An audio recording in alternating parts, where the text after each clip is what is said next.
आपण पाहताय महादूत न्यूज, सत्यासाठी सज्ज, अन्यायाविरुद्ध जागृत।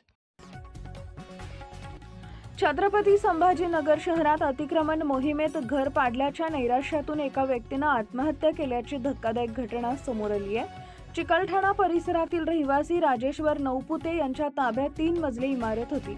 ही इमारत महानगरपालिकेच्या अतिक्रमण पथकाने जमीनदोस्त केली होती। मनपाने अतिक्रमणातील नुकसानीची भरपाई मिळावी अशी अपेक्षा होती, मात्र मदत न मिळाल्याने नैराश्यग्रस्त होऊन त्यांनी भाड्याच्या घरात गळफास घेऊन आत्महत्या केली। या घटनेनंतर परिसरात तणावाचे वातावरण निर्माण झाले। मृत राजेश्वर नौपुते यांचे नातेवाईक आणि नागरिकांनी मिनी घाटी रुग्णालयासमोर रास्ता रोको करत मनपा आयुक्त जी श्रीकांत यांना घटनास्थळी बोलवण्याची मागणी केली आहे। आयुक्त आले नाही तर मृतदेह स्वीकारणार नाही असा ठाम पवित्रा नातेवाईकांनी घेतल्याने प्रशासनावर मोठा दबाव निर्माण झाला आहे।